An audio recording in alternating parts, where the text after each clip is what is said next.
Tugasku menemanimu.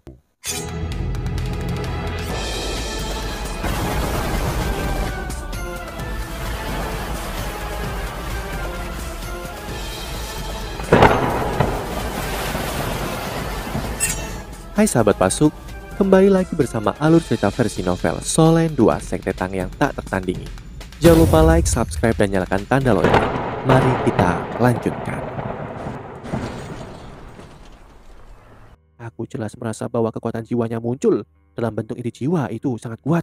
Setiap garis kekuatan jiwanya dikompresi dengan paksa. Dia bahkan bisa memaksa Dewa Kematian Doulo menjauh meskipun tubuhku sangat lemah saat itu. Di masa depan, aku perlu melawan Dewa Binatang. Jika inti jiwaku yang kedua lebih lemah daripada dirinya, akan sangat sulit bagiku untuk menantangnya di masa depan. Tang Wutong membuka alisnya. Namun itu terlalu berbahaya. Selain itu, bahkan jika kamu menggunakan resonansi untuk mengolah inti jiwa keduamu, kamu masih bisa mengolah inti jiwa ketiga di masa depan. Ketika itu terjadi, kamu masih dapat menantang Dewa Binatang dengan 3 inti jiwa. Selain itu, mengapa kamu perlu menantang Dewa Binatang? Huo Yuhao menghela nafas dan menjawab, aku memiliki kesulitanku sendiri. Titian memberiku sepotong skala terbaliknya. Dia mengatakan bahwa itu melindungiku, tetapi sebenarnya memata-mataiku. Begitu kultivasi masa depanku mencapai standar tertentu, atau begitu aku mengembangkan semacam pemahaman khusus, itu akan menggangguku.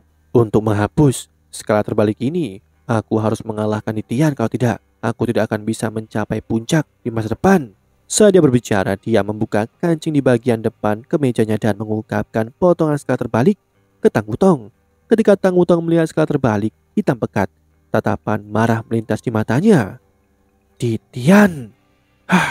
Huo Yuhao meraih tangannya dan berkata, inilah sebabnya aku harus memilih metode terbaik di setiap tahap kultivasiku. Hanya saat itulah aku bisa menantangnya. Bagaimanapun Titian telah mendominasi benua ini selama bertahun-tahun.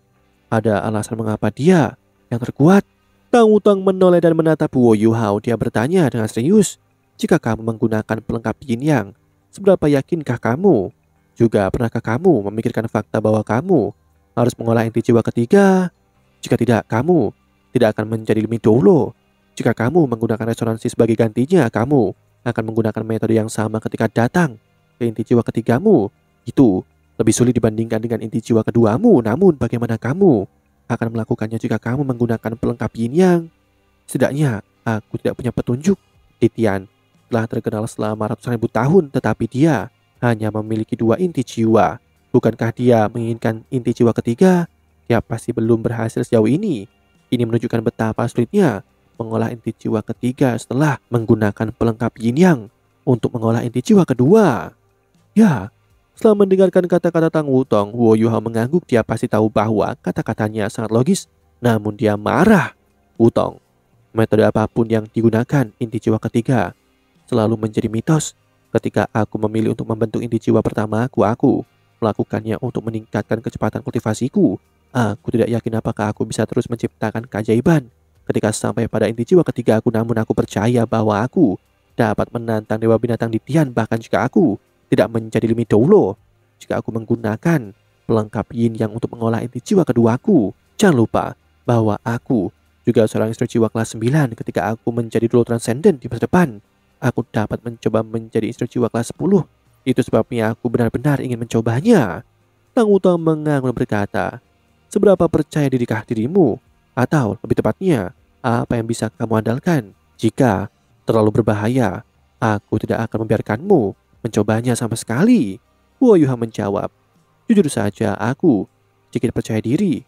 Aku telah berkultivasi setiap hari. Kamu harus bisa merasakan seberapa kuat tubuhku. Setelah mendengar kata-katanya, Wutong menjadi sedikit merah. Siapa yang merasakan tubuhmu? Huo Yuhao tertawa. Lihat, bukan itu yang kumaksud. Aku berbicara tentang kekuatan fisikku. Aku telah mengambil banyak harta. Aku juga telah dipelihara oleh emas kehidupan. Energi hidupku jauh lebih kuat daripada kebanyakan master roh biasa. Aku percaya diri dalam aspek ini. Sementara hampir semua esensi es misterius di tubuhku telah diserap. Masih ada beberapa yang tersisa dalam rohku. Begitu aku mencoba inti jiwa keduaku, kekuatan ini dapat dimanfaatkan. Membentuk inti jiwa membutuhkan banyak energi. Seharusnya bisa memenuhi persyaratan ini. Juga, kekuatan spiritualku cukup kuat. Kita telah tanpa lelah berkultivasi selama 2 tahun terakhir. Aku juga kagum dengan perbaikan kekuatan spiritualku.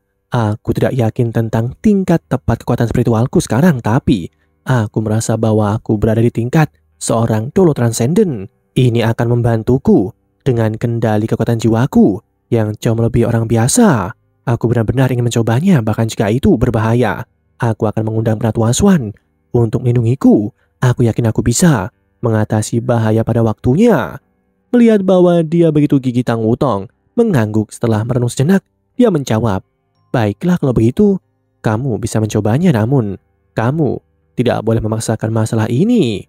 Huo Yuhao sangat senang, bahkan jika dia tidak bisa memaksanya. Dia tidak ingin menyembunyikan apapun dari Tang Wutong. Bahkan jika ada kemungkinan mereka akan dipisahkan, dia lebih suka menyerah pada kultivasinya. Tang Wutong mengungkapkan sedikit senyuman di wajahnya. "Kalau begitu, aku akan memilih jalan yang sama denganmu ketika aku mencapai peringkat 98 di masa depan. Kamu harus menyampaikan pengalamanmu kepada aku saat itu." Huo Yuhao sedikit tak berdaya ketika dia berkomentar, "Kamu sangat kompetitif." Tang Wutong menjawab, "Aku tidak kompetitif, aku tidak bisa ketinggalan di belakangmu." Baiklah, Huo Yuhao tidak menghentikannya. Mengingat kemampuannya, dia tidak lebih lemah darinya. Terutama dalam hal bakatnya, Huo Yuhao dapat secara halus merasakan bahwa kemampuan dan potensinya telah menjadi sedikit tidak terduga sejak dia kembali sebagai Tang Wutong. Ketika Tang Wutong menjadi Feng Hao Dolo, saat itulah Huo Yuhao menciptakan alat jiwa kelas 9 dengan Xuan Ziwen. Yuhao tidak tahu bagaimana dia membuat terobosan, tetapi dia tahu bahwa dia memiliki rohnya sendiri setelah itu. Cincin rohnya yang ke-9 adalah rohnya. Adapun untuk menumbuhkan inti jiwa keduanya itu masih terlalu dini. Dia harus mencoba dulu sebelum dia bisa menentukan apapun. Jika Huo Yuhao menentangnya sekarang, dia hanya mencari masalah. Perjalanan mereka sangat damai. Alat jiwa pengintai udara Kekaisaran Starlo tidak mungkin mendeteksi mereka keduanya dekat dengan Pegunungan Mingdo pada waktu siang hari. Pegunungan Mingdo adalah lokasi yang sangat penting.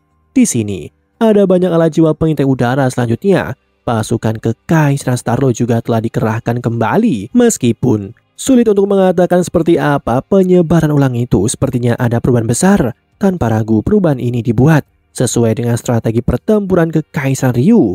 Ketika mereka masih 50 km dari Pegunungan Mingdo, Huo Yuhao dengan sengaja berpegangan pada Tang Wutong dan melambat. Mereka kemudian ditemukan oleh alat jiwa pengintai udara. Ini untuk menghindari masalah yang tidak perlu. Setelah itu, keduanya melayang di udara dan menunggu. Memang Kekaisaran Starlo bereaksi sangat cepat.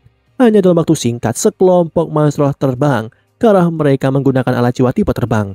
Ada 10 dari mereka. Mungkin itu karena Kekaisaran Starlo telah berhasil mengungguli Kekaisaran Ryu. Ketika mereka menggunakan kelompok-kelompok kecil seperti ini, kelompok monster ini sangat ramah. Jelas mereka telah menunggu di dekat alat jiwa pengintai udara. Selain itu, Huo Yuhao dan Tang Wutong berasal dari daratan. Itu lebih cenderung bahwa mereka ramah daripada permusuhan. Huo Yuhao mengambil surat untuk misi ini yang telah Ratu Aswan berikan kepadanya. Dia segera dikenali dan dipimpin menuju Pegunungan Mingdo oleh kelompok monster ini. Untuk beberapa alasan, Huo Yuhao merasa berbeda. Setiap kali dia datang ke Pegunungan Mingdo, dia akan bertemu Adipati Rema Putih lagi. Kali ini dia jauh lebih benci dari sebelumnya, namun ada beberapa keengganan di pihaknya untuk menghadapi Adipati Rema Putih lagi.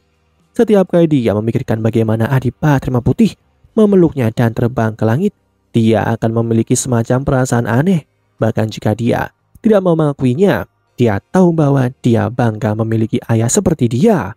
Tanpa Adipati Rema Putih, perbatasan Kekaisaran Starlo tidak akan berada dalam kondisi seperti ini. Selain itu, tekanan pada Kekaisaran Tianhun juga tidak akan jatuh begitu cepat.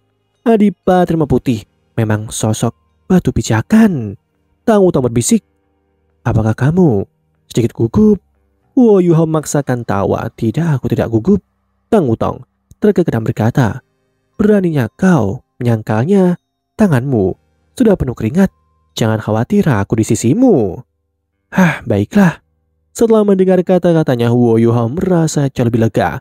Puncak utama Pegunungan Mingdo adalah tempat Dewa Kematian Dolo dan Titian berselisih. Saat ini, tenda Komandan Adipati Rema Putih terletak di puncak utama ini. Wo Yuhao dan Tang Wutong dikawal di sana.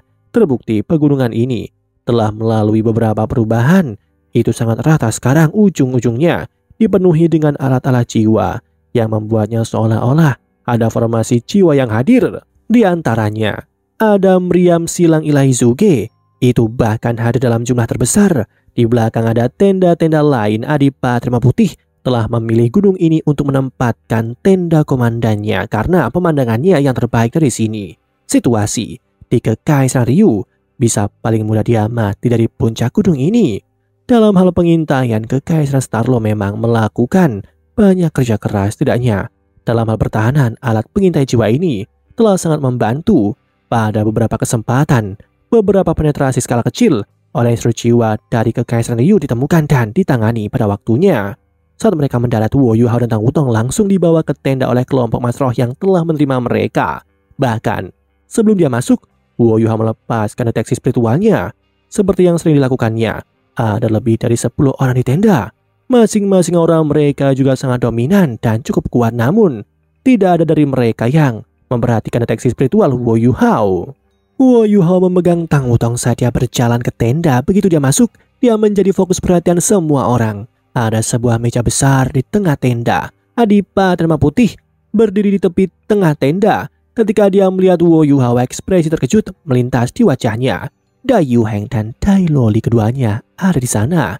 Di belakang Adipati Rema Putih, Dai Yuheng berpakaian seperti seorang jenderal, sementara Dai Loli berpakaian sebagai seorang pengawal. Wo Yuhao akrab dengan banyak orang di sekitar meja. Di antara mereka, orang yang paling menarik perhatiannya adalah Dubushi. Dia sebenarnya ada di sini. Ada desas-desus bahwa dia menderita luka kritis ketika di perbatasan Kekaisaran Tianhun dan hanya berhasil melarikan diri. Sepertinya dia sudah pulih dari lukanya. Selain Dubushi, Putri Wena dan Putri Jiuju juga ada di sini. Ada persisanya mereka semua Feng Hao Doulo, bahkan ada beberapa Doulo Transcendent di sana. Ketika dia melihat Wo Yuhao, Adipati Rema Putih segera datang untuk menerimanya. Dia tertawa dan membuka tangannya ke arahnya. Wo Yuhao, kamu akhirnya di sini.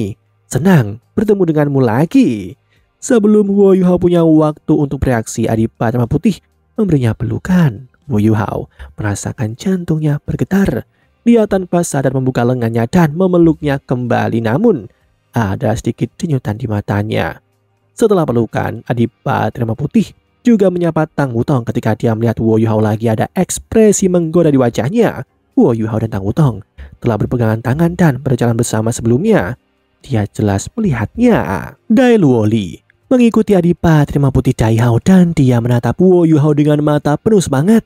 Dia ingin mengatakan sesuatu, tapi Wo Yuhao menghentikannya dengan pandangan. Putri Wena dan Putri Jiu maju untuk mengucapkan salam satu demi satu.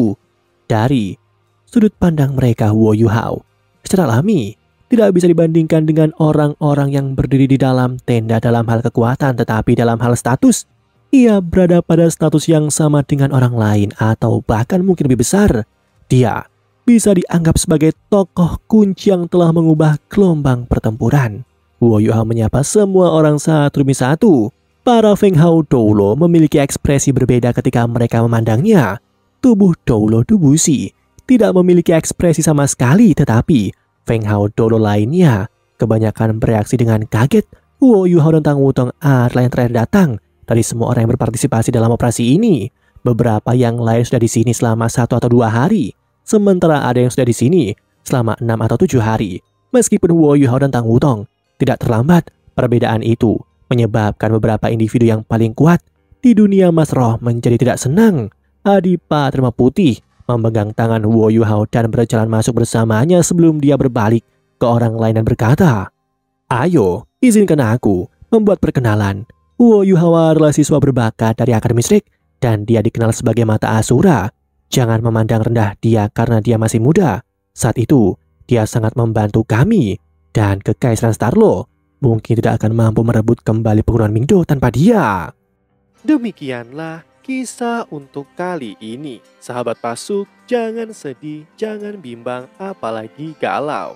karena aku kan selalu menemanimu.